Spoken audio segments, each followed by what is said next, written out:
தலைமுறையாய் வசித்த பிறந்த மண்ணை விட்டு செல்ல முடியாமல் கண்ணீர் விட்ட நவமலை மலைவாழ் மக்கள். ஆனைமலை அருகே உள்ள ஆனைமலை புலிகள் காப்பகம் பகுதிக்கு உட்பட்ட நவமலையில் மலைவாழ் மக்கள் 35க்கும் மேற்பட்ட குடும்பங்கள் தலைமுறையாய் வசித்து வருகின்றனர். தற்போது தமிழக அரசு இவர்களுக்கு மலைவாழ் மக்கள் மேம்பாட்டு நிதியிலிருந்து ஆளையார் அருகே உள்ள நெல்லித்துறை மன்னம் பகுதியில் மலைவாழ் மக்கள் குடும்பங்களுக்கு புதிய குடியிருப்பு ரூபாய் 5 லட்சம் செலவில் கட்டித்தர தமிழக அரசு அறிவிப்பு வெளியானது.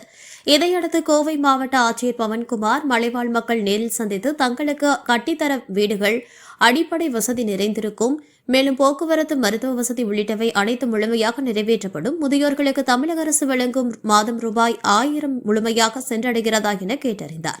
இன்னும் சில மாதங்களில் புதிய குடியிருப்புகள் கட்ட பூமி பூஜை நடைபெறும் என தெரிவித்தார். மலைவாழ் மக்களை சேர்ந்த சுந்தரி என்பவர் கூறுகையில், வேற எல்லாம் இதே இடத்துல வாழ்ந்துட்டு இன்னைக்கு மருமகளெல்லாம் தூக்கி கொடுத்தாச்சு சாமி. இப்போ 3 மாதம்தான் ஆகுது. நேரம் அவ்வளவு நேரம் எங்களுக்கு இத்தனை நாள் இத்தனை வருஷ காலமாக நல்லா வாழ்ந்தோம். இப்போ இந்த மாதிரி சூழ்நிலை ஆன தொந்தரவு பயங்கர. இப்போ ரோட்லேயே வரும், ரோட்லேயே போகும். குழந்தை குஞ்சுகளை வச்சு நாங்கள் வாழ முடியாது. அவ்வளோதாங்க.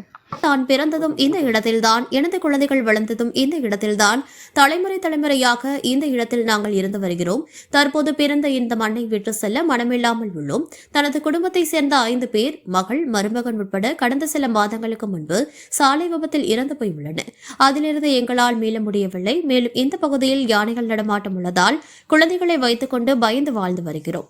தற்போது தங்களுக்கு கட்டித்தரப்பட உள்ள வீடுகள் முழுமையாக வசதிகள் கொண்டு செய்து தர வேண்டும். மருத்துவமனை செல்லவும் வசதியும், பேருந்து வசதியும் செய்து கொடுக்க வேண்டும் என தமிழக அரசுக்கு கோரிக்கை விடுத்தனர்.